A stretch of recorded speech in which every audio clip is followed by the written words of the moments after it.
자, 2024년 9월 보루토 2부 14화가 나왔죠. 주라의 공격에 당하여 쓰러진 보루토는 결국 손이 묶여 나뭇잎 마을에서 체포됩니다. 전능의 영향으로 사람들은 보루토를 이전에 카와키로 인식하여 호카게의 아들도 우즈마키도 아닌 그저 나루토를 살해하고 달아난 이방인이라고 여기죠. 이번 화 역시 앞으로의 이야기를 이해하는 데 중요한 장면이 많았는데 아직 감상하지 않으셨다면 양기철의 그림자 채널에 있는 2부 14화 풀버전 리뷰 감상해주시고 중요했던 부분에 대한 분석 들어가겠습니다.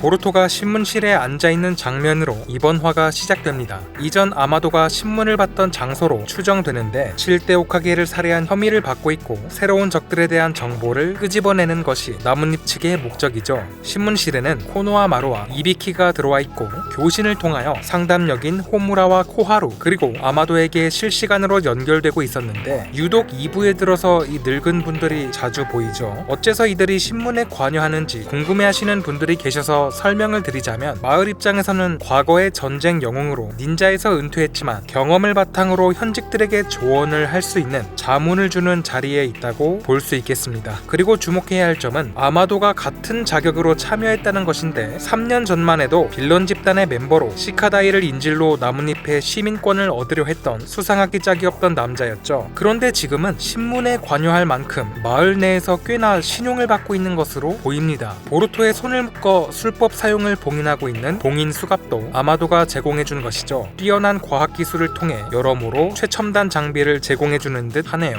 상대의 머리에 손을 대고 직접 정보를 캐내는 최호 전심 술법을 왜 사용하지 않는지 의문을 제시하는 분들도 계시던데 그 과정으로 넘어가기 전에 실시하는 단계일 수도 있고 담당자인 이노가 아들 문제로 병원에 가 있기 때문에 신문을 먼저 실시하고 있을 가능성도 생각해 볼 수 있겠습니다.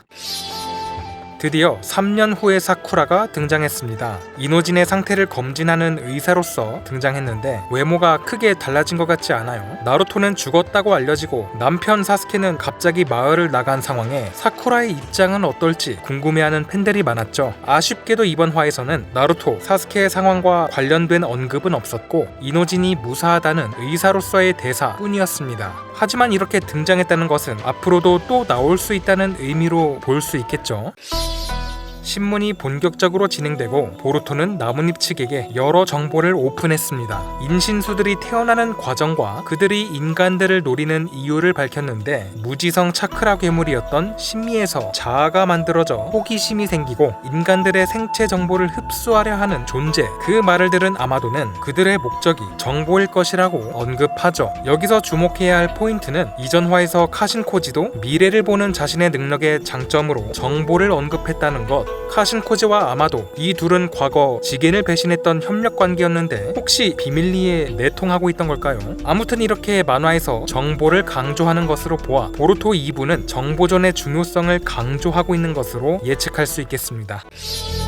보루토는 특히 주라를 조심하라고 경고했고 그는 히다리나 마츠리 같은 인간을 원형으로 하는 인신수가 아니라며 신미 그 자체의 화신이라고 언급합니다. 그동안 주라의 원형이 누구인가 논란이 많았는데 특정 인물이 아닌 신미의 의지 그 자체가 담긴 존재라는 말일까요? 여기서 드는 의문은 주라는 왜 나루토를 노리는 걸까요? 히다리나 마츠리는 원형으로 했던 인간이 소중하게 여긴 사람을 주로 노리지만 주라는 그 누구도 원형으로 하지 않는다면서 나루토는 어떻게 알고 또 흡수하려 하는지, 똑같은 미수의 인주력이었다는 정보를 듣고 나루토나 히마와리를 노리게 된 것인지, 그렇다면 다른 미수들이나 킬러비도 노리는 건지 앞으로 좀 더 지켜볼 필요가 있겠습니다. 보루토의 신문을 책임지는 임시 8대 호카게 시카마루는 이전 보루토와의 대화를 떠올리게 됩니다. 보루토와 비밀 교신을 통해 전능에 대한 사실을 듣고 보루토를 돕기로 했었죠. 하지만 시간이 조금 지난 시점의 이번 화에서는 시카마루의 기억에는 전능이라는 단어도 지워져 있었고 어째서 자신이 보루토를 도우려 했는지도 기억하지 못하는 모습을 보였습니다. 전능의 효력을 알 수 있는 장면이죠. 능력이 발동된 한순간에만 기억이 딸깍 바뀐 것이 아닌 계속해서 영향을 주어 기억을 바꿔놓는 것. 그럼에도 시카마루는 보루토를 돕기로 했던 자신을 믿고 도움을 청하기 위해 이노에게 교신을 연결하죠.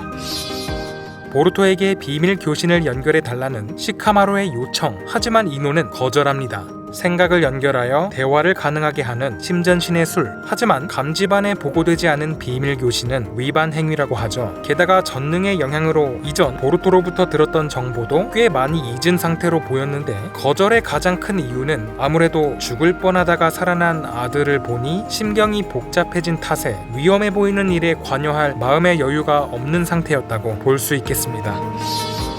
7대 호카게의 나루토와 히나타가 살아있다고 밝힌 보루토. 하지만 그들이 어디에 있는지 협력자가 누구인지 묻는 말에 답하지 않자 이비키는 결국 보루토에게 폭력을 행사하죠. 하지만 보루토는 진실을 말하지 않고 오히려 이비키를 약올리며 구타를 더욱 유발시키는데요. 보루토는 카와키가 나뭇잎의 적이 되는 걸 원치 않아 나루토가 봉인되었거나 전능에 대한 것을 말하지 않고 스스로 반역자가 되기로 결심했었죠. 천리안을 통해 중계하고 있던 에이다는 이러한 보루토의 의도를 예측하고 카와키에게 전달하자 조금 놀란 반응을 보였습니다. 보루토를 죽이려는 카와키의 결심에 변화가 생길까요? 결국 시카마루는 미츠키를 불러 입을 열지 않는 보루토에게 독을 주입하겠다고 말합니다. 하지만 이것은 보루토를 탈출시키기 위한 작전이었죠. 과거 미츠키는 전능의 영향으로 보루토를 죽이려던 카와키에 대한 증오가 그대로 뒤바뀌어 보루토에게 향했다가 최근 보루토와의 대화를 통해 생각의 변화가 있었죠. 시카마루는 보루토의 수갑을 해제시킬 수 있는 암호 코드를 비밀리에 은근슬쩍 전달했고 미츠키는 화가 난 척 선인 모드까지 사용해 보루토를 몰아붙이면서 몰래 뱀으로 수갑을 열어주었습니다. 그러자 보루토는 앞으로 필요에 따라 나뭇잎의 정보를 제공해주겠다며 비뢰신의 술로 탈출에 성공하죠.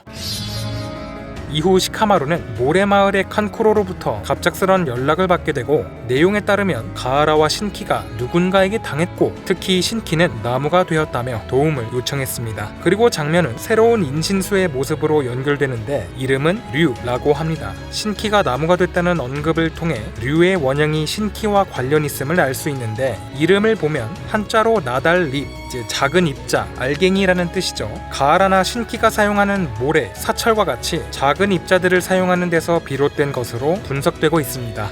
이야기의 흐름상 다음 화에는 3년 후에 성장한 신키와 가하라의 모습이 공개될 것으로 보이는데 류의 외형을 보면 팔 소매라던가 두 갈래로 길게 내려온 옷이 가하라의 옷과 닮지 않았나요? 아직 3년 후의 신키의 모습이 공개되지 않아 어떤 옷을 입고 있는진 모르겠지만 어쩌면 신키는 물론 가하라의 차크라도 일부 흡수됐을 가능성도 생각해 볼 수 있겠습니다. 아직 정확하게 밝혀지지 않은 만큼 가하라와 신키가 어떤 상황에 처했는지 얼른 확인해 보고 싶네요. 이렇게 보루토 2부 14화 살펴봤는데요. 다음 화인 2부 15화는 별일이 없다면 10월 20일 이후에 공개될 예정입니다. 그럼 해외 글로벌 반응 알아보는 것으로 영상 마치겠습니다.